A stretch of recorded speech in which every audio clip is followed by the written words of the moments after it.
surga yang seperti itu. Bahkan salah satu yang akan membuat orang itu surga diantara cirinya adalah qalbun salim. Nah cuman setan kan nggak mau dia, karena misi dia kan mengajak manusia sebanyak-banyaknya ke neraka. Nah itu dirusak tuh, biar semua manusia hatinya keras. Nah sekarang kan apa sih membuat orang itu keras hatinya? Nah ini yang paling utama nih ya. Nah ada nggak di kita gitu ya? Nah kalau ada tinggal ditandai, tinggal di tag. Buat daftar sunyi. Nah, ini yang paling pokok di sini nih ya. Hal-hal yang akan membuat hati kita keras atau hati kita itu mati. Ini banyak faktornya. Itu ada 10 faktor ya yang paling utama. Yang pertama yang membuat hati kita keras, nanti maaf kalau yang kesinggung gitu ya. Karena kita lagi ngaji bareng-bareng. Persiapan dulu. Persiapan. Materi dulu Beli dulu. Siapin dulu ininya. Ya. Udah siap Pak Didik ya? Nih, Masya Allah, luar biasa nih. Tapi demi kebaikan kita ya. Iya. Introspeksi diri bareng-bareng sama saya juga. Karena saya tuh kalau sharing sebenarnya buat saya pribadi. Jadi saya selalu membuat bayangan ada dua gitu. Jadi teman-teman saya juga gitu. Jadi saya ada dua, mengajari saya juga gitu. Karena hayatul ilmi bil mudzakarah wa mautul ilmi faqdiha. Hidupnya ilmu tuh dengan sharing kayak gini, mudzakarah. Dan matinya ilmu dengan paha dua gitu. Itu mati itu udah. Jangan dilanjutkan. Jangan lanjutkan. Ada yang belum cukup kurung malah. traveling. Iya menjauh pikirannya travelingnya. Ini bukan hadis, ini makalah ulama.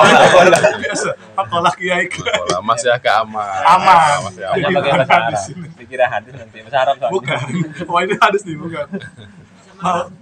Jadi hayatul ilmi mudzakarah. Hidupnya ilmu tuh dengan sharing seperti ini. Jangan. Oh jangan. Siap. Lanjut. Itu mati udah. Gitu ya. Bahaya. Makanya kalau kejepit itu bahaya ya kayak ini. Sakit jepit itu. Makanya dia nggak bisa jalan. Dia stuck di situ. Makanya lepaskan semua jepitan itu. Aman. Lama. Iya. Masih lama kan. Masih lama. Tenang. Ya sabar ya. Ya, Data tambahin yang lain. Tambahin. Katanya lanjut obat fisik kan mungkin pusing. Pulang dulu. Ganti oli dulu. Dari 2 hari nggak apa-apa lah. Dari 2 hari nggak rata. Nanti kan turun mesin nanti ya. Baik. Yang berikutnya apa saja yang membuat hati kita itu keras, hati kita itu mati ya. Yang pertama yaitu banyak makan. Gitu ya. Jadi ngaruh. Artinya bukan berarti nggak boleh makan gitu ya. Makan tapi secukupnya saja. Ya bagus-bagus ada puasa.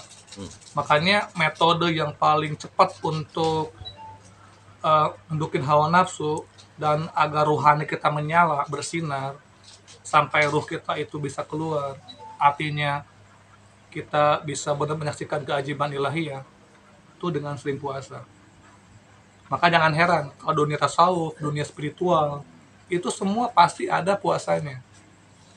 Karena puasa itu kan mengurangi makan. Bahkan ada puasa muti, ada puasa yang nggak boleh makan yang bernyawa,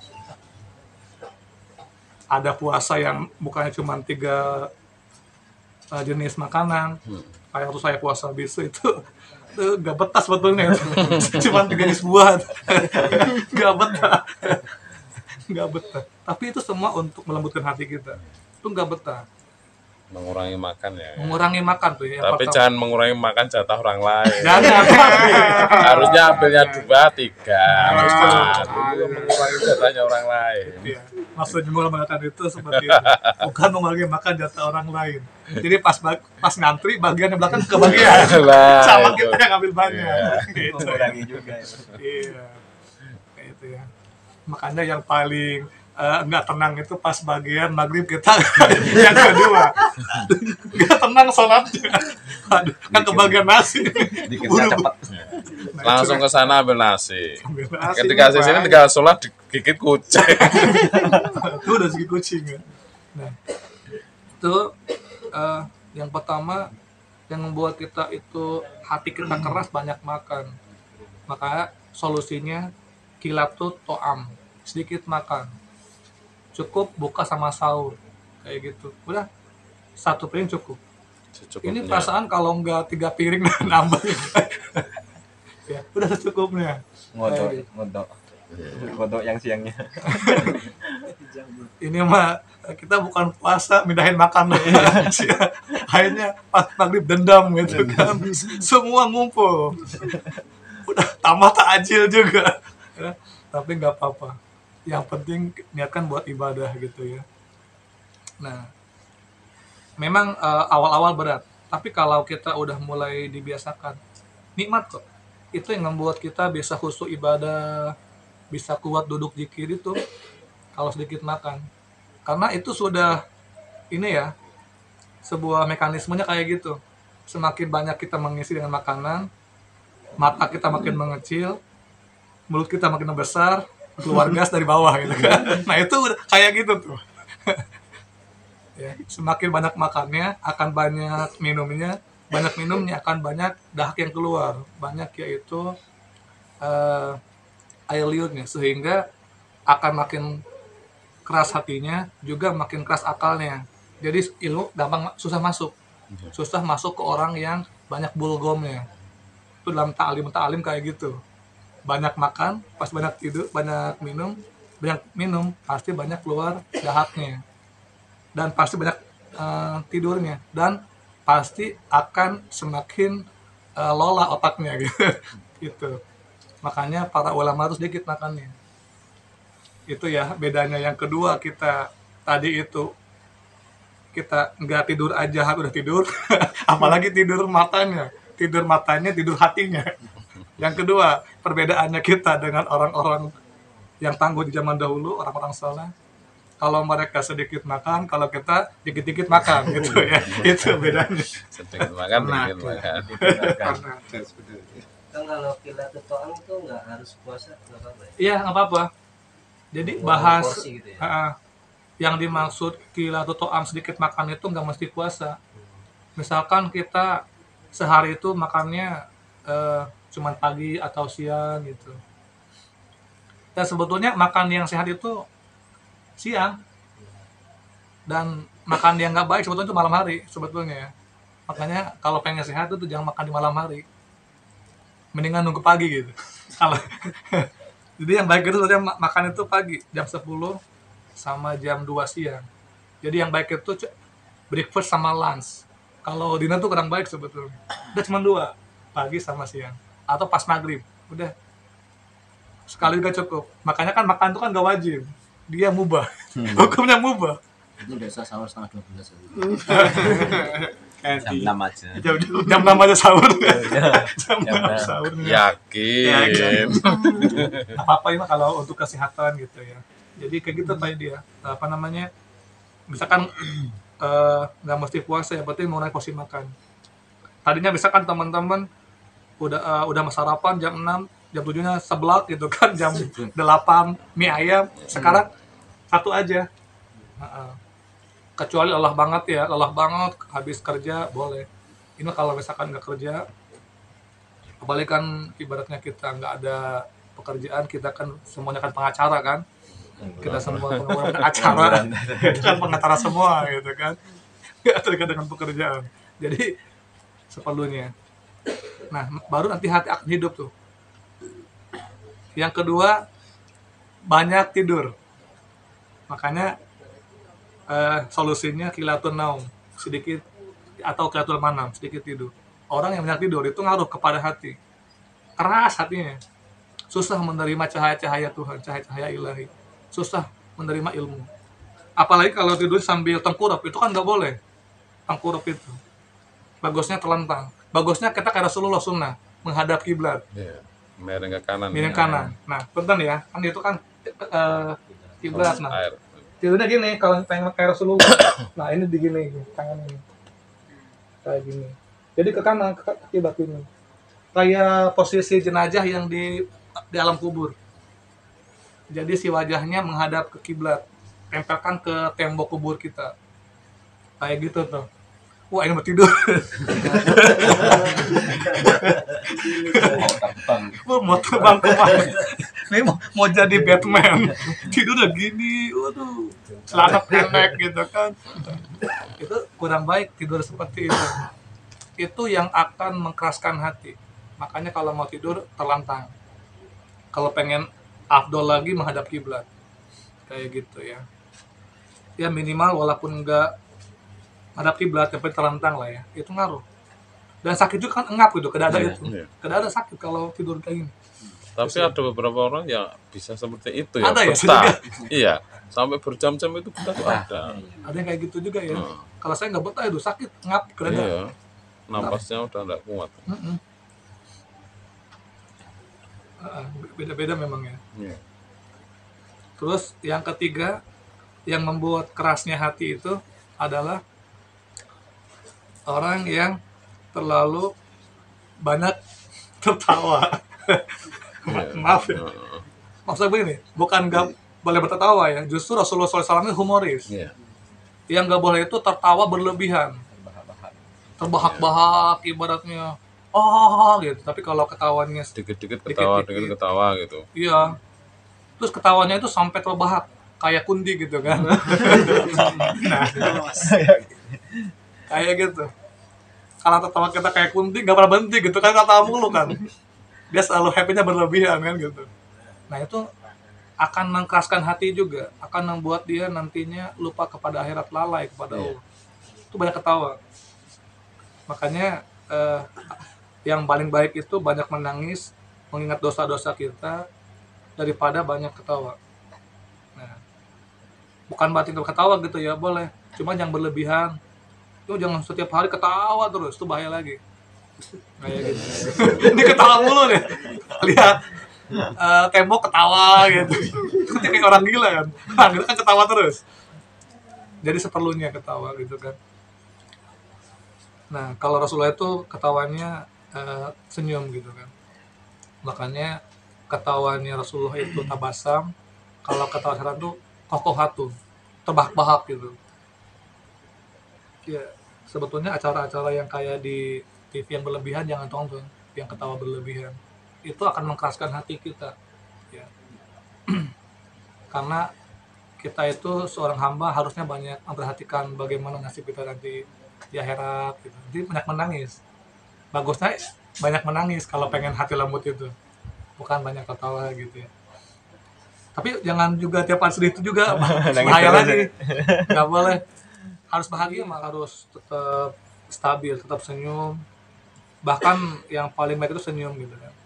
Karena atabasumu fi waji ahika shadaqatun. Senyumnya kita itu terhadap saudara kita itu ibadah. Senyum tapi ya nggak ketawa ya. Iya senyum, beda ya, senyum ketawa tuh, mesem betul, senyum gitu, manis lah gitu. Iya, dilihatin enak gitu. Nah, senyum gulanya. ada gulanya. Lihat Kak Surya kan senyumnya enak. Gitu. Nah, lihat Pak Yudi adem senyumannya gitu kan. Gak usah dimanis-manisin. Manis sih, gitu kan. Lihat senyumannya Mas Imam Junior. Junior. Senyum itu ibadah kalau ide ya. Makanya kalau kita uang nggak punya buat sedekah, tenaga nggak ada, senyum aja nggak ya. Itu juga sedekah juga. Daripada mukanya serem gitu kan, ini kecut mukanya gitu, asem banget orang gitu. Nah itu karena salah satu ciri orang yang ke surga itu wajhun malihun, wajahnya berseri, wajahnya itu ibaratnya marahmai. Pokoknya mah mudah senyum lah gitu ya. Ini masuk hari ya, tiap hari gini aja gitu. Apa lo? Jadi nggak pernah senyum dia, gini aja nih. Apa? Sana. Ini matanya melotot aja, nggak ada senyumnya tuh, wajah-wajah neraka. Jadi harus senyum. Adem gitu kan lihatnya, apalagi udah matampan, senyumannya, wah masya Allah. Yang paling kayak mantap, udah mah cantik, senyumannya, gila udah tuh. Lepek-lepek. Tidak perlu banyak ngomong ya, udah pada kelepek-kelepek. Cepet-cepet, nggak usah dengan bahasa-bahasa untayan kata mutiara. Senyumannya udah menggoda, udah kelepek-kelepek udah ya, kayak gitu. Makanya kata Ibnu Arabi ya, mata yang baik itu mata wanita yang tersenyum kepada kita. Apalagi matanya pakai, waduh, udah. itu bahaya, kata Ibnu Arabi, jauhi. Itu mata yang paling ini. Karena kalau udah ini, kita akan berikan segalanya buat dia gitu. Nah itu ya. Jadi yang kedua banyak tidur ya. Banyak apa tadi? Yang ketiga banyak ketawa. Yang keempat, yang membuat hati kita itu keras, sehingga berat untuk amalia, berat untuk puasa, berat untuk berbuat ibadah. Kalau zikir baru juga masuk langsung rogo sukma, itu termasuk keras juga ya kan. Karena harusnya dia nikmat zikir itu, minimal sejam setengah lah gitu kan. Dan wajar kesananya rogo sukma juga. Ini baru juga masuk udah, itu berarti keras hati kita, itu ngaruh. Itu yang keempat yang membuat keras hati kita adalah pandangan. Karena hati itu seperti rumah. Rumah itu akan berdebu tergantung debu yang masuk. Nah, debu yang mengotori rumah hati kita itu dari apa yang kita lihat, dari apa yang kita dengar. Itu ngaruh. Maka orang kalau melihatnya hal-hal yang negatif terus, berbau yang ibaratnya sesuatu yang sensual gitu kan, sesuatu yang membuat mata kita nggak baik, itu ke hati juga akan terkotori. Atau mendengarnya yang nggak baik-baik, jadi si telinganya itu senangnya dengar orang ngomongin gibah mulu, itu ngaruh tuh kerasnya hati. Boleh sih kita gibah, ngomongin keburukan, asalkan yang dianjurkan. Jadi walaupun gibah itu haram, dilarang, tapi boleh asalkan mengomongkannya itu ngomongin seseorang yang udah dianjurkan dalam Al-Quran, yaitu seperti Fir'aun, Korun. Boleh kalau itu tuh Namrud, Abu Jahal, itu boleh tuh. Ya itu dia. Jadi kalau teman-teman gak betah pengen ngomongin seseorang, itu aja tuh ngomongin Fir'aun. Tapi jangan gini juga, tuh orang itu kayak Fir'aun, tuh jangan juga. itu sama aja gitu. Itu sama aja. Cari perkara. Yang kayak gitu bahaya lagi. Tuh orang itu kayak Namrud. Wah itu orang itu kayak Abu Jahal. Itu sama aja bohong itu. Kan kata kamu dia berarti ngomongin Abu Jahal. Tapi jangan kayak gitu juga. Tuh orang kayak Abu Jahal amat. Nah itu nggak boleh juga. Nah itu ya. Nah, itu kalau telinga kita mendengar yang kayak gitu, atau mendengarnya sesuatu yang buruk-buruk gitu kan, mendengarkan musik yang membuat kita ini, atau bahasa provokator yang membuat kita terpancing emosi, itu mengotori hati. Makanya kita tirakat itu riyadhah, entah itu khalwat bilik dan yang lain-lain, itu untuk menjaga mata dan telinga kita, tidak melihat hal-hal yang Allah haramkan, tidak melihat misalkan sesuatu yang indah-indah yang berlebihan. Takutnya nanti ada niat pengen mencuri gitu. Maksudnya melihat yang haram itu bukan hanya melihat gambar porno saja, termasuk melihat yang bukan hak kita. Makanya kan di dalam sebuah kata mutiara, kalau kita masuk ke rumah orang gitu kan, jaga mata kita, dan keluar dari rumah orang jaga yaitu lisan kita. Artinya apa? Bukan lisan, jaga telinga kita gitu. Artinya kalau kita masuk ke rumah orang, jangan pengen liatin semuanya. Nantinya ada muncul di hati pengen mencuri gitu. Terus kalau keluar, kita jadi orang yang tuli gitu. Biar kita apapun yang dengar di rumah itu enggak sampai kita omongnya keluar gitu. Biar teman-teman ya. Artinya jaga mata, jaga telinga kita. Itu ngaruh kepada hati. Nah, tapi kalau caranya biar mata kita tetap indah, telinga juga tetap indah, maka yang lihatnya Al-Quran, sholawat, yang indah-indah lah, bukan yang bening-bening, bukan. Ini kita kadang heran gitu, pas baca Quran mata malah baru juga 1 juz gitu. Udah yang bening beda kuat berjam-jam, heran. Harusnya itu yang Al-Quran yang seger gitu. Nah ini saya lihat jenengan itu mata saya ini, tapi kalau lihat yang bening-bening seger gitu. Nah, cuci mata. Nah itu ngaruh ya kepada hati. Jadi apa yang kita pandang, kalau itu keburukan, hati kita akan keras. Tapi kalau kebaikan jadi lembut. Lihatlah ini aja. Lihat orang-orang yang soleh tuh, yang kayak gitu-gitu aja. Kayak gitu. Lihat yang lagi cipiring gitu. Nanti lembut hati kita. Lihatnya anak yatim gitu. Lihatnya markas jomblo gitu. Itu adem dari hati. Di produk itu. Lihat adem. Atau lihat ke showcase kan adem tuh ada showcase. Lihat es. Ya. Makanya betah tidur di showcase ada apa? Adem kalau bos. Itu ya. Itu yang keempat. Yang kelima, yang membuat hati kita keras sehingga kita susah untuk ibadah, kelakuannya buruk mulu, ya, yaitu kita salah bergaul atau punya sahabat yang buruk. Itu ngaruh, ya. Makanya sampai Albert Einstein pun ya berkata jauhi orang yang punya energi negatif. Itu ilmuwan ini kan tingkat internasional gitu, penemu atom. Sama ada MC kuadrat gitu kan, C sama MC kuadrat. Di antara penemuan beliau. Jadi pentingnya kita itu bersahabat dengan orang yang soleh dan berenergi positif. Karena apa? Karena sahabat yang buruk, kawan yang gak baik itu ngaruh kepada hati kita. Bahkan dengan siapa kita bersahabat akan seperti itu. Makanya nih kalau pengen tahu misalkan seperti apa Mas Didik gitu kan, jangan tanya Mas Didiknya, tanya Kang Ajisnya. Karena nanti akan seperti itu kelakuannya, mirip kayak gitu. Seperti jadi orang itu akan mengikuti temennya, apalagi keburukan lebih cepat masuknya dibanding kebaikan. Susah kalau kebaikan dicontoh berkali-kali juga nggak nurut-nurut, tapi kalau keburukan cepat. Makanya dengan untuk mengetahui orang itu seperti apa, lihat temennya dan ngaruh ke hatinya kayak gitu ya.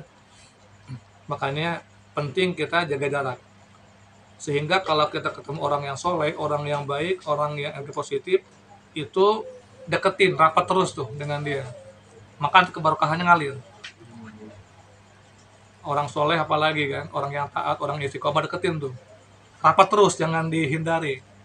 Tapi kalau orang yang negatif itu tetap kita ambil hikmahnya, jangan kayak gitu kelakuan kita. Tapi dengan dia jaga jarak, bukan berarti rohmi, bukan rohmi, sekedarnya saja gitu, sebatas saja. Karena nanti dia akan nular kita. Karena energi negatif itu energi seperti virus, dia akan menular. Kayak gini nih, saya misalkan sehat, Kang Ajis misalkan terinfeksi virus COVID-19. Misal. Bisa, itu kan bisa. Atau virus rubella gitu kan, atau virus-virus yang lain gitu. Cinta. Apalagi virus cinta gitu kan. Makanya kan kata slang gitu kan, wis kata. Aku gak mau menjadi virus.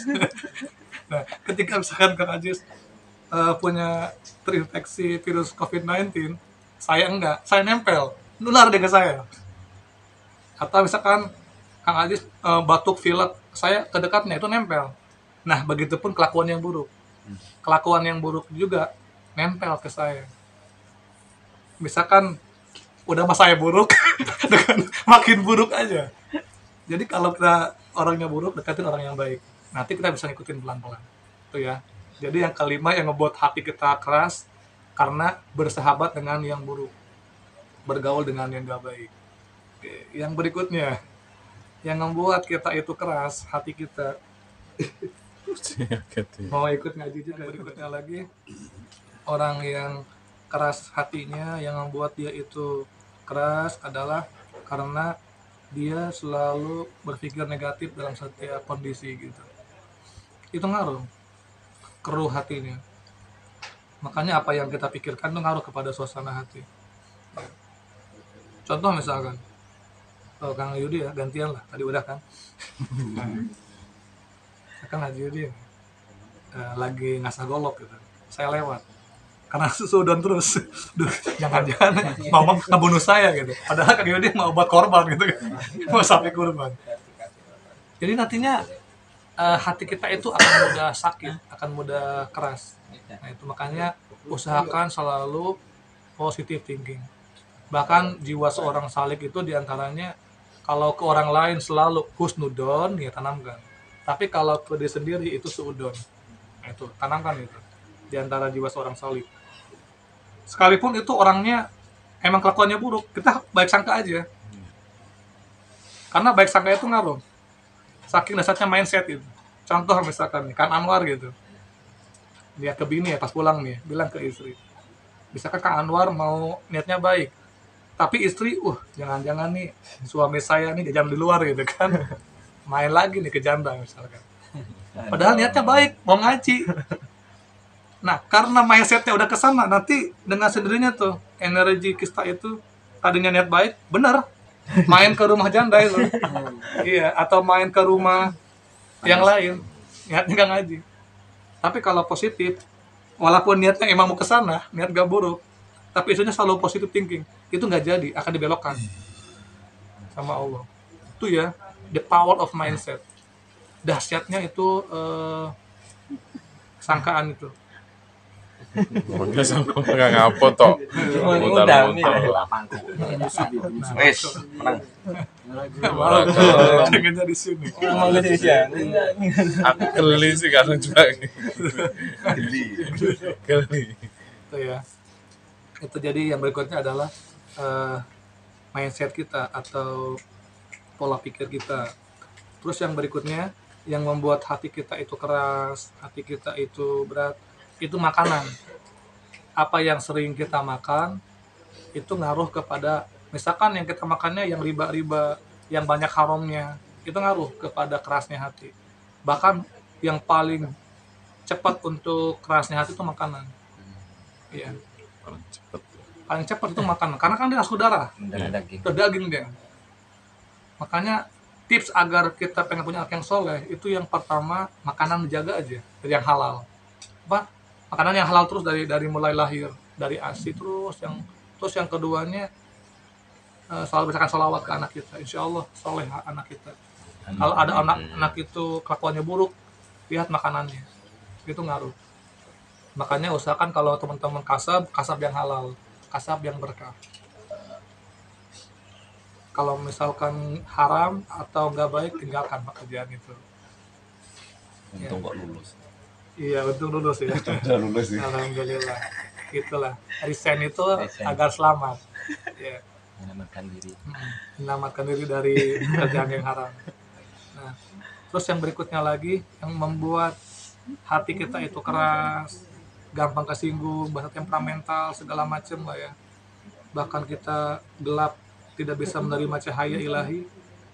Yang berikutnya adalah karena jelas ya, dosa dan maksiat kita. Semakin kita banyak berbuat dosa, berbuat maksiat, udah tuh, itu akan keras hati kita.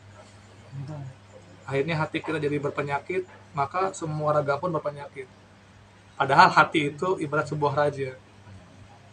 Dia tuh begitu kayak kerajaan. Kerajaan Kang Ajis, kerajaan Kang Anwar, kerajaan Surya Paloh, kerajaan jenengan semua lah gitu ya. Nah, rajanya tuh hati. Nah, namanya raja kan dia punya pasukan. Ada hulu balang, ada selir-selirnya, ada istri-istrinya, ada berontak juga. Nah, itu kalau kayak Latifah, kayak Cakra, kayak Aura itu ibaratnya orang-orang yang baiknya lah di singgasana kerajaan, yang mendukung hati gitu, yang mendukung raja. Tapi ada juga yang berontak. Nah, itu nafsu tuh. Nah, ini nih, si nafsu ini yang berontak hati itu. Dia yang berusaha menggulingkan raja. Makanya tinggal milih. Kita itu mau hati yang punya peran, yang jadi raja dalam kerajaan tubuh kita, atau mau nafsu. Kalau hati yang punya kerajaan, hati diisi dengan cahaya iman, selamat jadi gitu. Tapi kalau jadi raja itu hawa nafsu, udah habis semua sama hawa nafsu itu. Nah, terus yang berikutnya tadi itu ya, dosa dan maksiat, tinggalkan. Setiap kita berbuat dosa, maka kata Rasulullah SAW, di situ kita akan ada titik hitam. Berbuat dosa lagi, nambah lagi titik hitamnya. Akhirnya semakin gelap tuh. Tadinya kecil jadi besar.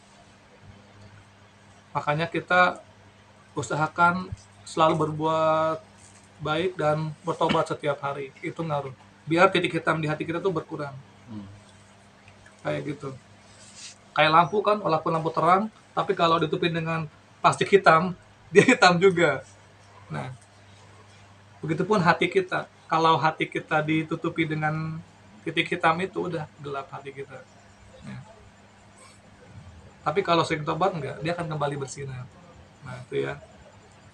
Terus yang berikutnya, yang membuat hati kita itu keras, yaitu tulul amal. Tulul amal itu banyak angan-angan. Wah, pokoknya ke depan saya begini-begini nih. Ke depan saya harus punya pajero 20. Ke depan saya harus punya 4 istri. Ke depan saya begini. Jadi banyak ini. Makanya kata Sayyidina Ali radhiyallahu anhu, yang aku takutkan itu 2 hal. Pertama tulul amal, yang kedua ikuti hawa nafsu. Orang kalau tulul amal, itu nanti efek sampingnya dia lupa akhirat. Tapi kalau misalkan nafsu yang diikuti, dia akan menolak kebenaran. Itu bedanya. Makanya orang kalau udah ngikuti hawa nafsu, udah ilahahu hawahu. Tuhannya hawa nafsunya. Kayak gitu. Contoh misalkan dalam Islam, kita harus perempuan nutup aurat. Tapi kalau udah ngikutin nafsunya, itu udah nolak gitu. Karena kan itu kebenaran gitu. Tolak sama dia. Karena ini kan ekspresi, ini kan hak asasi. Gua kan boleh cantik. Udah lah kayak gitu, susah. Tidak akan menerima kebenaran dia. Kayak gitu. Nah itu bahayanya. Nah jadi tadi yang berikutnya yang membuat kita keras adalah tulul amal. Ini angan-angan. Makanya kita seorang salik itu jangan banyak angan-angan. Udah kita mengalir aja. Gimana? Kalau kata murabi ruhi kita, udah istiqomah saja. Persoalan nanti akan kita butuh seperti apa. Jangan takut masa depan dan jangan sedih selalu masa lalu. Jalani yang saat ini kita yakini dengan konsisten. Kayak gitu. Artinya itu, kalau tulul amal itu banyak proyek-proyek ke depan, mau begini, mau begitu. Ya mending kalau sesuai dengan kapasitas gitu kan. Kalau nggak sesuai, yang adanya gila kesananya gitu. Wah pokoknya kedepannya pengen begini nih, pengen begini. Wah disetting sama dia. Akhirnya pas ngebangun mangkrak. Kelamun, aduh uang udah habis. Bangunan belum beres. Ini uang udah 60 juta ini. Nah, kayak gitu. Karena banyak tadi. Makanya ya sesuaikan dengan ini. Makanya untuk menghilangkan penyakit tulul amal itu adalah di antara contohnya begini. Nih ya, kita makan. Sekarang makan yang enak tuh apa? Ya semangka. Ya, ya. yang ada soalnya. Yang ada. Makanan yang paling semangka. Bukan apel. Apel tuh nggak enak. Durian tuh nggak enak. Nggak ada. Karena nggak ada. Karena yang ada. Yang ada tuh enak. Sama. Teman-teman sangat punya istri. Istri yang paling cantik dunia ini adalah istri saya, istri kita. Karena yang ada yang itu, bukan yang lain. Ngapain yang lain, mau itu isi orang lain. Nah, itu ya. Rokok yang enak ya, yang ada saat ini. Iya. Rokok Scorpion, kalau jengking makanya galak dia kan. Rokoknya Scorpion, itu kan kalah jengking deh. Makanya galak deh. Hati-hati kalau rokok Scorpion. Takutnya nanti ada bisanya. Bisa. Iya. Bisa demikian. Dimakan dulu kan. Kayak gitu tulul amal. Jadi kayak hidup yang itu saat ini, rumah yang ini tuh rumah kita, walaupun misalkan doanya gubuk, karena yang ada yang kita punya yang itu. Dan misalkan teman-teman sekarang juga yang di sini ya udah hidup yang indah tuh di majelis, hidup yang itu di sini, bukan di rumah istana presiden karena itu bukan punya kita. Itu ya, itu cara menghilangkan. Jadi qanaah, obatnya qanaah, menerima apa adanya, mensyukuri apa adanya. Karena kan hidup itu tentang menerima. Ya, saya ulangi lagi ya, hidup ini hakikatnya tentang menerima apapun yang Tuhan kehendaki kepada kita, bahkan menerima apapun yang tidak kita inginkan dari kehendak Tuhan. Itulah hidup, udah aman, beres. Kebanyakan masalah itu nggak pernah kelar karena dia nggak ridho, nggak terima. Padahal terima udah selesai. Hidup itu nggak nerima. Kita kebanyakan nggak nerima disalahin, nggak terima ini. Contoh nih ya kan, misalkan bawa mobil, belakang sudah apa, jeder ketabrak, udah terima aja, gak usah marah-marah. Oh lihat belakang, wah ketok magic nih, 6 juta ini. Udah nerima, udah maafin aja, beres kan, udah tinggal pulang. Tapi kalau nggak terima, wah ribut di situ tuh. Lu gimana sih bawa mobil lu? Wah pamer. Gantiin, udah gantiin, nggak terima, pokoknya bawa ke polisi. Tuh. Jadi masalah bukannya nambah-nambah. Itu contoh. Jadi hidup ini nerima. Kita misalkan yang sekarang jomblo, terima udah, indah hidup ini. Udah beres. Tenang. Beres kan? Untuk kita sekarang. bisa untuk sekarang gitu. Hari ini. Masih ada komanya. Masih ada komanya kan koma. Belum titik belum. Besok kan nggak tahu. Oh, besok rahasia Allah. Entah di dunia apa di surga gitu. Yang penting kan ini. Atau sekarang kita miskin terima. Kita miskin terima miskin. Kita jadi jomblo terima jomblo kita. Kita belum punya anak terima. Kita belum punya ini punya itu terima. Udah tenang hidup ini. Jadi intinya nerima. Itulah hidup. Nah, tapi kalau tul amal dia nggak terima. Lihat tetangganya punya mobil, dia batuk pilek gitu kan. Tetangganya punya rumah, dia bengek gitu kan. Terus dia punya barang mewah lagi, dia mati. Karena tadi iri dengan tetangganya gitu kan. Tul amal akhirnya banyak planning ke depannya aneh-aneh gitu. Nah, itu tul amal. Akhirnya lupa ke akhirat, padahal masa depan kita itu akhirat. Gitu ya. Terus yang berikutnya lagi yang membuat kerasnya hati kita adalah karena kita sering komunikasi dengan lawan jenis. Itu ngaruh ya. Jadi kalau kita komunikasi batasi dengan perempuan. Begitupun perempuan, kurangi komunikasi dengan laki-laki. Itu ngaruh ya. Itu maksudnya ngedan bilikan itu menghindari yang kayak gitu-gitu. Jangan malah telepon terus. Malah telepon terus disengajain gitu ya. Seperlunya saja. Tapi kalau kayak bini nggak maksudnya ke lain lain ini mah kejanda lah gitu ya. Kejanda. Nah, itu nggak boleh gitu tahu dia. Sendiri nggak Gitu. Nah, katanya itu ada ayat yang menyatakan peliharalah janda-janda dan anak-anak. Oh iya, memang ada. Memang bahkan itu termasuk jimat. Kan ada 5 jimat kehidupan itu ya. Nih Pak Didik ya kalau pengen sukses dunia ini. Pertama orang tua, yang kedua guru, yang ketiga mertua, yang keempat anak yatim, yang kelima janda. Nah ini jimat tuh, gitu ya. Bang. Jimat yang terakhir itu yang dia Masih terpending jimat terakhir. Benar. yang selalu. Jadi dianjurkan kita merawat janda-janda, artinya menyantuni gitu ya. Bukan menikahi, bukan. Menyantuni. Iya, iya. Yang paling semangat merawatnya. Yang Merawat, terakhir ya. itu. Awalnya Jimat yang kelima itu. Makanya kita sunahkan kalau anak yatim setelah dikasih uang, usap kepalanya. Yang berikutnya lagi, yang membuat hati kita itu keras gitu kan, yaitu hubud dunia. Cinta dunia.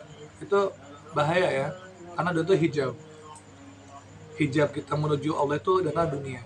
Makanya dalam keterangan uhruj minal qalbi waja'al mala wa dunya ala yadaika.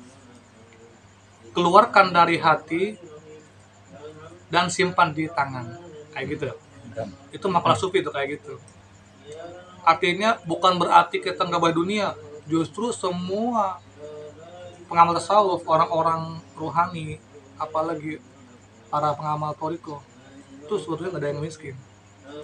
Mereka kaya-kaya, cuma kekayaan harta cukup di genggaman tangan. Jangan masukkan ke hati. Iya. Karena itu keterangannya. Uhruj minal qalbi, keluarkan dari hati, waj'al dunyaka alaidaika. Dan jadikan hartamu di tangan. Kayak gitu. Genggaman saja. Karena hakul qalbi jalallah. Haknya hati hanya untuk Allah saja. Yang lainnya itu di genggaman tangan. Ciri kalau kita sudah bisa mengimplementasikan bahwa dunia di tangan, genggaman bukan di hati, di saat kita sedekah. Iya. Buktinya. Buktinya di situ, itu bukti nyata. Itu di situ, makanya itu latihannya sedekah. Gitu. Makanya sedekah yang paling terbaik, sedekah yang paling disukai. Misalkan Pak Yudi punya handphonenya bagus, iPhone. Sedekahkan. Kita kasur ya. Coba ibu sama handphonenya, kasih. Kalau orang udah bilang, ibu sama handphonenya kasih. Tenang Pak, aku nggak akan melakukan itu. Atau oh misalkan serunya bagus di HS Pak Yudi gitu kan, baru gitu kan, BHS kan lumayan nih, harga 1 juta misal. Kata Pak Surya, wih Pak Yudi boleh tuh sarungnya, mau, oh ya ambil. Nah kayak gitu Pak Yudi. Itu karena genggaman tangan, nggak cinta ke hati, contoh kayak gitu.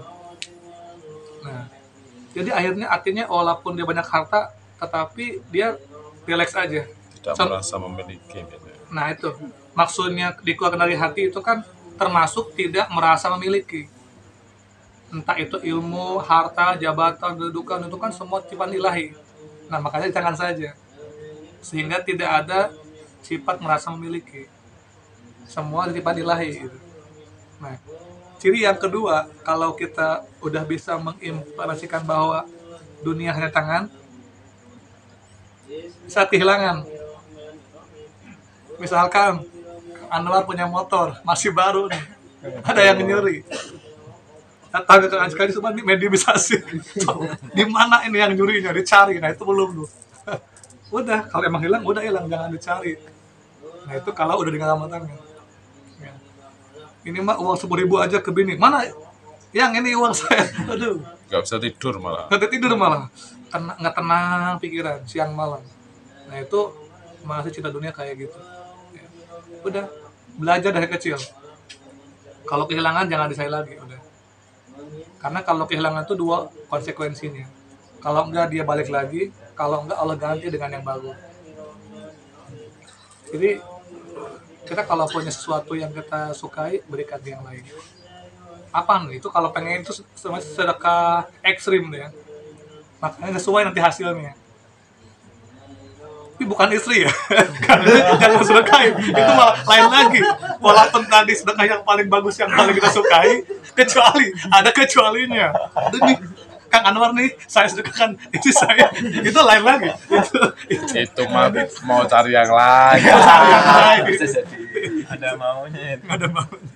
Kalau itu salah penafsiran ya. Nanti biar diganti sama Allah. Ya, lebih bagus. Terus misalkan tadi karena Kang Mahfud kehilangan, ya kalau kehilangan jangan dibiarkan, dicari kalau istri. Itu maksudnya selain istri gitu ya. Terus yang berikutnya lagi, selain tulul amal tadi ya, selain hubud dunia, yang membuat hati itu keras, yaitu karena kita senang ikut dengan suatu perkumpulan atau komunitas yang mana di situ komunitas itu yang ada cuman bangga-banggaan, yang ada cuman debat-debatan menghina misalkan komunitas yang lain. Itu hindari yang kayak gitu, itu ngaruh. Nanti kita terbawa suasana itu, terprovokasi, ya. Itu ngaruh. Nah, apakah masih ada? Masih banyak. Nah, kayak gitu ya. Cuman yang paling pokok yang tadi itu. Jadi kita usahakan hindari hal-hal yang tadi agar hati kita itu tetap lembut. Intinya hati kita itu kayak sebuah rumah. Rumah itu akan terkotori, rumah hati kita, dari apa yang kita lihat, dari apa yang kita dengar, dari apa yang kita makan. Kalau yang masuk ke mulut kita, yang masuk ke mata kita, yang masuk ke telinga kita, termasuk yang masuk ke si Imron kita, itu ngaruh kepada hati kita. Makanya kata Rasulullah SAW mengatakan, jaga 2 lubang. Jika lubang ini baik, baik hidup orang itu. Apa itu? Lubang pertama mulut, yang kedua lubang farji, kemaluan. Karena setan yang paling banal itu di kemaluan. Ini kalau nggak dijaga, udah tuh berantakan tuh keturunan. Ya, itu jaga itu. Nah, makanya kita di Toriko, maksudnya kholwat tirakat itu untuk mengendalikan itu. Nah itu ya. Nah, selesai nih kita ngebahas tentang hati yang keras. Semoga kita bisa dibersihkan dan jadikan hati kita semuanya qalbun salim.